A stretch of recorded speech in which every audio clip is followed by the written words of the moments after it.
There he is. The one What's and only going on, man? Forrest Lasso. Brother, you had me yelling the other night. I was going crazy for that game.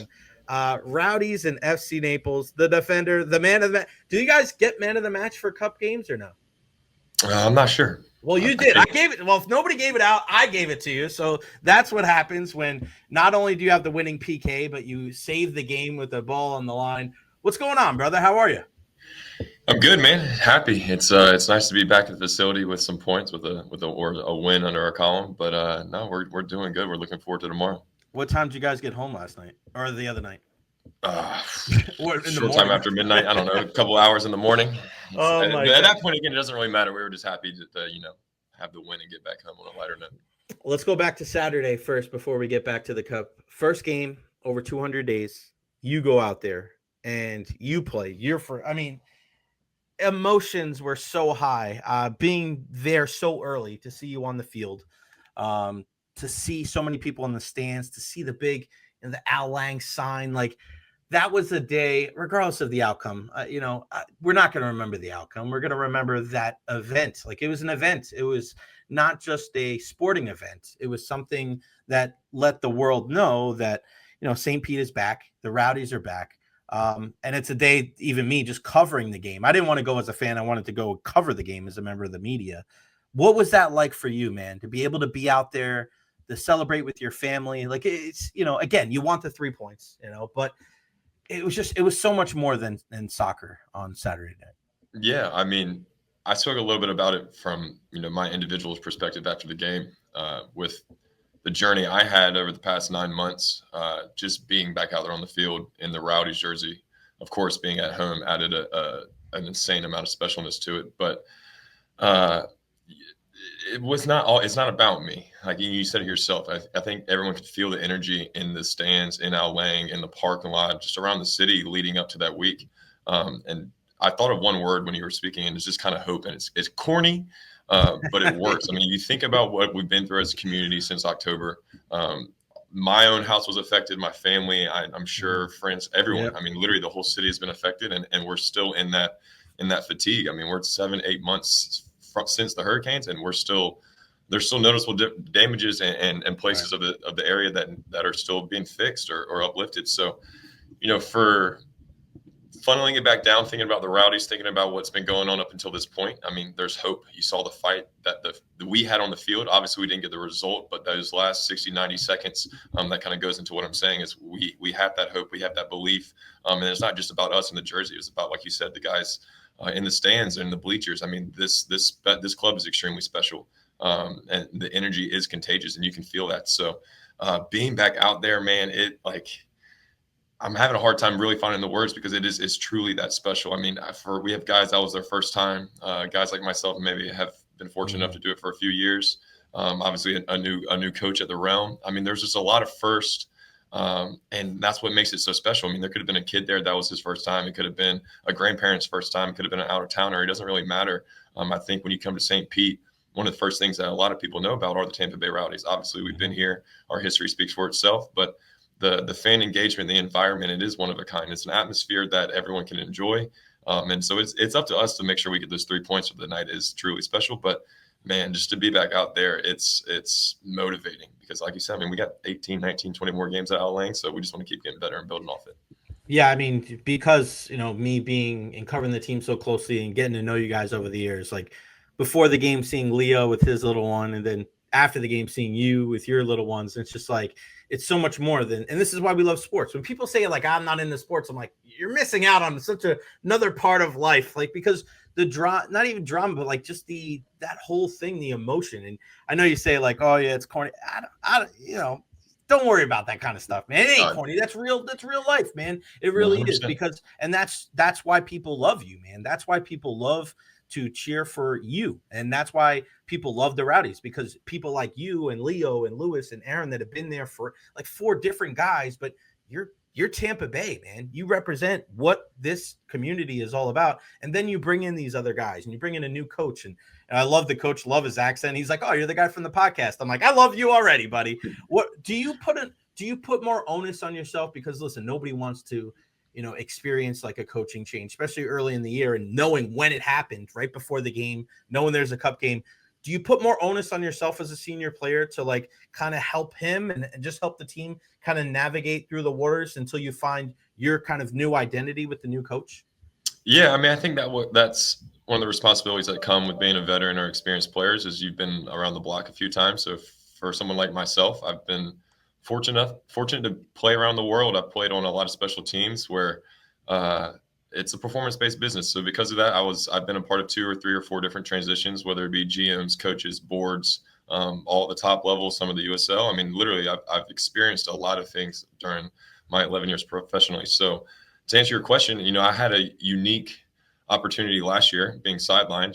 I obviously still had a lot of wisdom or experience that I felt like I could add to the guys, but I wasn't able to necessarily contribute on the field. So, being part of the transition last year and being on the sidelines to now being part of another transition right now, but having more of an on-field impact, simply put, there's a lot of growth, and it's not something that gets built overnight. And I think one of the most unique things about team sports, specifically with our group right now, is it doesn't really matter your age or your position or your resume or whether you wear the armband or not. I mean, we have 25 guys, and frankly enough, they're all leaders. I mean, we all have gotten to this point leading, our siblings, our friends, our teams, someone in some shape or fashion. So I think one of the most special things right now, where I think from the outside perspective, a lot of people may look at it as instability or a weakness, but I think you just mentioned it right there, trying to find that identity. I think transition times open an amazing opportunity for everyone, for the coaches, for the club, for the staff, for the players. And like Rome wasn't built in a day. There's 30 some matches in a football year. It's not about who wins the first game of the season. It's not about who wins the last game of the season. The way it works in this competition is there's going to be playoffs and there's going to be one winner at that. So we have our goals set on the biggest, but we stay in the moment. We kind of stay where our feet are and practice and train to do what we need to do so that the end picture becomes reality. But that was a long answer to a question that I didn't necessarily answer. So to answer your point, yes, as an old veteran, as someone who's been around, we tried to instill our wisdom or our leadership or offer our advice. But one of the things that for me that I've really tried to focus on is there's no one solution to a problem. I am definitely an old school defender. I have my ways of doing things, but my ways aren't right.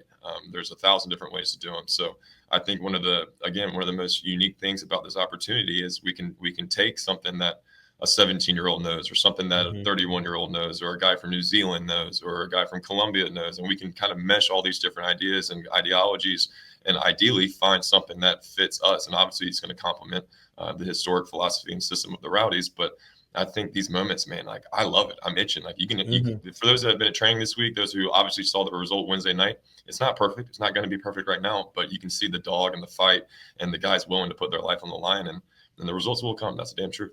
I want to ask you about that game, but and I want you to play forever. You think about being a coach after your playing career?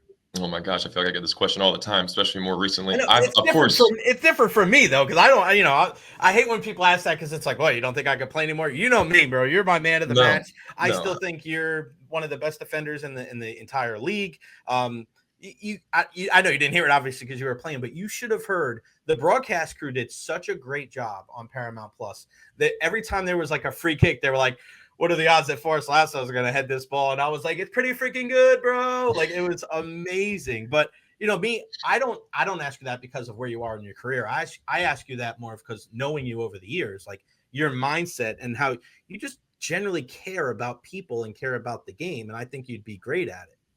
Yeah, I know. I appreciate it. Thank you. That was a lot of compliments in one phrase. But I mean, I have 4 younger siblings. I've been a captain or a leader for many clubs over my life. But like I was saying before, that's just kind of like a facade, more or less. I think leaders or captains or people or players that you can build things off of, I mean, that's all around the world. It's all sexes, all ages, all types of people.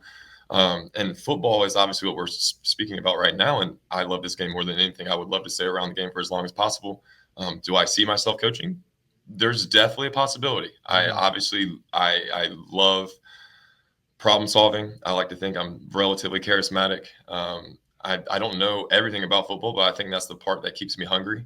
Uh, I like to think too, just in the past 12 to 24 months, what life has shown me that the opportunities that I have tomorrow, I don't even know what they are. You know what I mean? So uh, I didn't know I would be sitting here having this conversation with you, Jay, to be completely honest. I mean, I know we spoke about it before, but like that's as simply as I've tried to keep it. Like I don't know what's going to be here tomorrow, and I'm really just enjoying today as much as I can. And that corny answer is like if I can make the most of right now, I think the opportunities that will be in front of me tomorrow will be more abundant than where I am presently. And that, again, I'm not really answering your questions because No, you're fine. You did. I You like said. You said you. I love the idea. I mean, I'm like I'm that dad, team dad. Like I'm now I get it. I'm like that guy that's a little bit older and has been around the block. So I know that I have a lot that I can give back, or maybe, maybe not necessarily my actions, but maybe my story or maybe my words. I don't know which way, however you hear the message, that's fine. But I love helping. I mean, it's so corny, but like the whole idea in my perspective is you want the next generation to be better than you. So like humans have this bit of jealousy and greed or whatever you like. We selfishly always want to be the best, especially in the competitive realm. That's what gets us to where we are. But for me, now that I'm kind of transparently on the other side of the token, I'm looking back and I'm looking at these next guys up. I'm like, wow, I've been so fortunate, so blessed to do all this. That guy I'm looking at right now, he's miles ahead of me than I ever was. Like he has more resources. He's already a better player, blah, blah, blah. So for me, as much as I want to succeed, I believe the success comes from the next guy up. So if I can give them like the spark notes or the cheat sheets or the tips and advice that make, the Mateuses and these younger center backs or defenders that, maybe don't get their opportunity every Wednesday or Saturday, but they're here every single day busting their ass and they have insane quality. I mean, I look at these guys that we train with every single day. Some of them are still in high school. And I'm like, dude, I didn't get to where I was at this level until maybe 3-4 years ago. And now you're doing it in half the time that I did. So for me, it's not about us, man. Like the whole idea of the game, the sport, especially being an American and in this market, like there's so much potential out there. And I think the greatest achievement for guys like myself that have maybe been here kind of quote unquote since the beginning is to see where it's going to go. So like right now it's amazing. We're so grateful, so blessed, but I truly believe in the next 3, 5, 10 years, like we're going to look back and be like, holy cow, what we built or what we contributed. I mean, it wasn't us, guys came before us, but where we're going as a club, specifically the Tampa Bay Rowdies, and then what, soccer as well is going. I mean, it's just, you can't be excited about it. No, you're right. Cannot be excited about it. Yeah. Damn, man. I have all these questions I was going to ask you. Now I'm just keep going back to our conversation. We're going to stay with the conversation. I'm the oldest of 4 as well, Forrest. So I get that because I was the captain of all my teams and I coached baseball for 8 years before I ever got into radio. And, I've had conversations with my sister who's a business owner. And she said to me one time, why do I always have to bite my tongue? Why do I always have to take the high road? How come I can't act like other people? And my simple answer was, because you can. Not everybody has the perspective that you have, Forrest. So I know you may look at it and say there's plenty of other leaders around the world, but not everybody can do what you do. And everybody is unique in their own way. And I know that you're a very humble guy and you're like, well, there's a lot of people out there, but there's only one Forrest Lasso. So don't ever diminish those type of leadership skills that you have because you were put here for a reason and you make the community, forget about the team, you make the community better because you're here. So don't ever diminish that because it means a whole hell of a lot to me personally. And I know a lot of people in the Tampa Bay area. And if you're a coach, I think you're going to do a fantastic job. So don't diminish that impact that you have. And I know it's a fine line because you are a humble guy, but I think there's also something to understand that you hold power in our community. You hold power, whether you want it or not. That's what you are. You've always been like that. You're the oldest. Right. The responsibility and the guilt and the blame and the like everything falls on you being the oldest. I was the same exact way. So just remember that if you could do anything for me, remember, and I know you're a humble guy and you're modest, but you have some power in this community and our community is better because people like you are leading from the front. Let's go to the game on Wednesday. Listen, I give Naples a hell of a lot of credit, man. They were busting their ass, and the goals happened so fast. It was just like the game was everything else, right, other than the goals. And we get down to the end. They're coming down. You get into a position where you go to the line there, and the game is pretty much coming right at you. Take us through that moment where you clear that ball off the line and you send it to extra time. Yeah, it's kind of funny. You when you speak to all the football minds out there, especially those that know the defensive roles to the T, sometimes the things I do are a little unconventional. Obviously, you don't typically leave your line and maybe take a gamble or a risk. Obviously, you're gambling on reading the play. But you mentioned it as well. Like I've played a lot. I've done a lot of reps. I'm an old school defender. I love blocking shots. I love preventing goals. I don't get me wrong. I love contributing on the other side of the ball. But for me, the joy and satisfaction from doing that part of it is, I mean, I guess that's why I'm a defender. I literally can't get enough of it. So when I see those moments, I try to just anticipate. I mean, it's there's so many variables in the game of football that can happen, especially in those moments. I mean, the guy could have chopped me and slotted it himself. He could have made one more pass. He could have dribbled. I mean, there's so many ways that could have gone another way, and I actually look not like the hero. I would have been on the complete opposite side of the spectrum. But for me, it's taking that risk and kind of understanding strikers. So one of the things that I've really focused on over my career is trying to not necessarily study defenders, but study strikers, study the ways that strikers try to beat us, because we do the same thing. So of course I can be in the right positions and I can do the things that center backs or defenders should do. But in that same breath, the guy on the other side of me is doing the same thing. He's trying to find a way to beat me and trying to take a guess or a gamble. So over the years of experience, I joke about it all the time. I want to be part of the GK union. I've never got a pair of gloves. And those guys, I mean, you saw what Ethan did the other night. This guy, Tampa Bay Rowdies debut, hasn't, like, it speaks for itself. The man comes in and I don't think he really had to make any real saves, maybe one or two deflections. But he came off his line. He saved, those two headers back in the extra time. He was brave enough to put his body on the line. I mean, the man stepped up exactly where he needed to be. And so that goes to my point is we believe in each other first and foremost. We believe in ourselves first and foremost. Let me correct that. But we believe wholeheartedly in our teammates. And I knew that, Cassie and Aaron Cassie and Ethan would have done their job to delay that. And if those guys did what they needed to do, that gave me a chance to cover his backside. He's been covering us, or he covered us all night that night. So, from a defender's perspective, I literally am just looking to compliment guys. I'd try to get an understanding of Casty or Tommy or Cam or whoever is around me and try to play to their strong suits. Let them do what they are best at. And if that means taking a gamble and putting my line on the line, or, put my responsibilities on the line, so be it. But at the end of the day, dude, my job is to stop goals from going in the back of the net, and whatever way it has to get done, it has to get done. All right, let's go to PKs. Before we get to yours, Mustali comes up. He's a 17-year-old kid, and he just to have the stones. I was about to say cherries. To have the cherries to go Panenka right there. And for those of you who don't know, and I'm sure even if you're just a casual, the Panenka is when you don't go right, you don't go left, you kind of go up, and then you just kind of hit a little bit of a change up right down the middle. And he's 17. I just, whoa! I mean, it's amazing.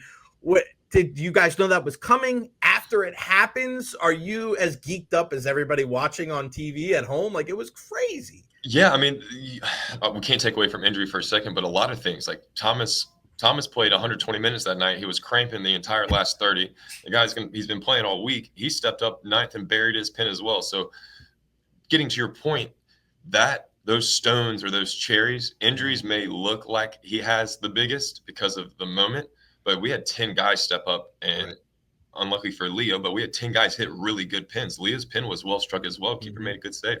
But 17 years old, hasn't had many minutes, has been hurt kind of since the end of last year.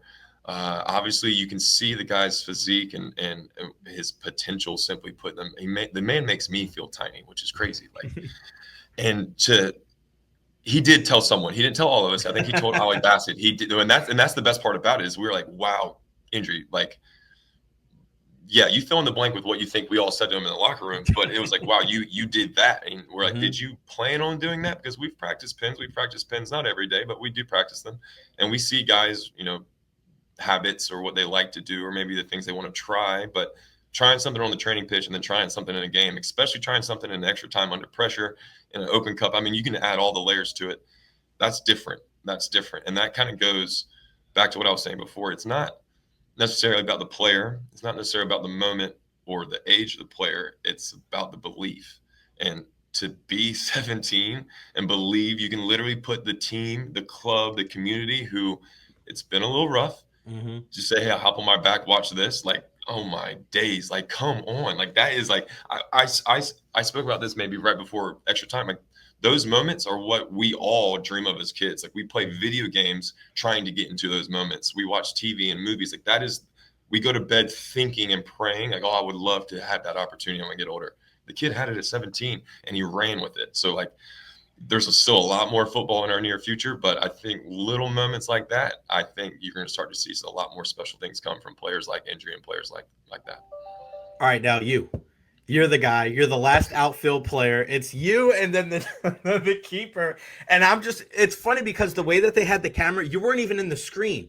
So I thought you were going old school, running 100 miles an hour, just going to blast one right down the middle. But bro, you look like you should have gone first. I mean, my goodness, what was that thought process as it gets to that 10th round and you're up there knowing, hey, I got to score and give my team a chance to win this game? Yeah, I mean, center backs aren't your first pick for PKs. Obviously, there's probably like 5 or 6 guys that have probably better probability of doing that. But I actually had a similar moment in 2018 when I was playing with FCC. We were in the playoffs against Nashville. I was the 5th pin taker, and 35,000 people in the stands. Same thing. I missed the city's getting let down, and it's all on me. At this point, I was a little bit younger of a professional and didn't maybe have as much experience, but kind of same thing. I believed in myself, cool, calm, collected. Everyone has their own way of doing things, but for me, it's, let's smash that thing to either one of the sides. I can't tell you, my entire strategy here, but it's me and the goalkeeper. And at that point, it's not necessarily about the goalkeeper. It's about me just knowing what I can do and trusting it. And I think for pins, like penalties in football are one of the cruelest things, because you can see a player like Leo. He's our MVP. This guy can create magic out of absolutely nothing. And for him to come into that game playing against his brother, contribute the way he did, to get up to the pin and then have his saved. I mean, I think a lot of us in the crowd, a lot of us on the field, were probably like, wow, this is it. If our guy if it's just not falling tonight, it might not fall. Yeah. But that's kind of the best part about PKs is it doesn't, like, it's immediate. It's short. It's 1-on-1. It's just belief. And I don't know, man. It's like, it's a huge moment, and no discredit, and not taking anything away from it, because it means everything. But for me, I'm walking up there and like, dude, I've been doing this for 20 years. And this is like me in the backyard with my kids or my dog. And I'm not going to think anything about other than just going up there and putting this ball in the back of the net. And luckily it went in.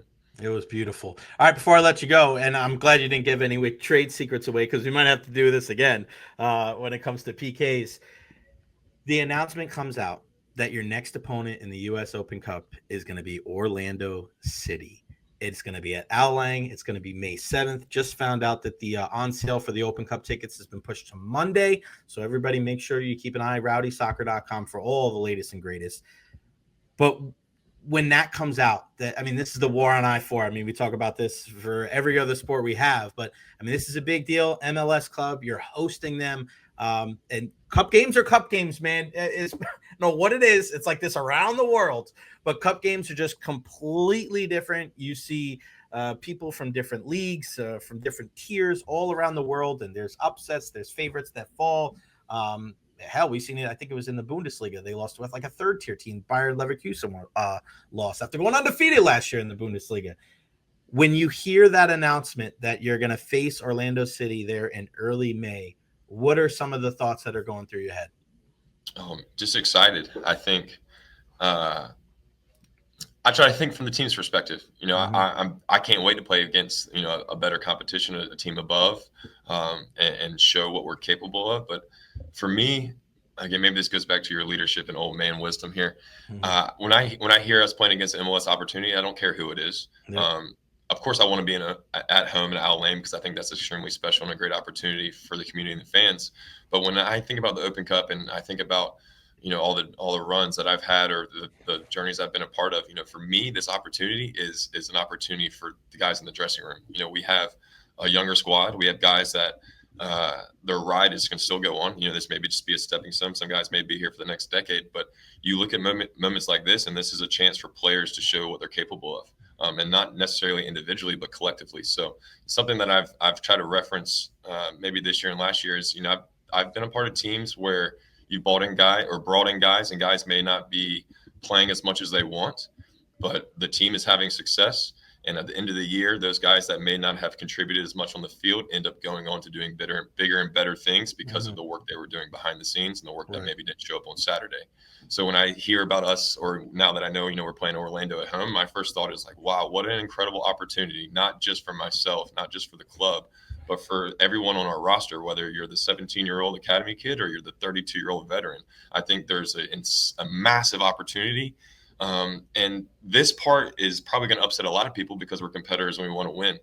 But removing that thought, first and foremost, 3 points always. But bring that back in and being a little bit more realistic, focusing just on the 90 minutes or just on the 45 or just that particular action, I think will transcend into getting us the result. So what's it like, dude? I cannot wait. I can't wait to see these Ollies, these Woobins, these Cams, these guys that haven't maybe had a chance to compete against MLS guys with the Rowdies in the Open Cup. I can't wait for them to have that chip on their shoulder and have the big dog come into town and we show them what we're all about. I think that is what makes it special. So, yeah, there's a lot of work that we're going to have to do between now and then. Obviously, our focus is on Louisville for Saturday.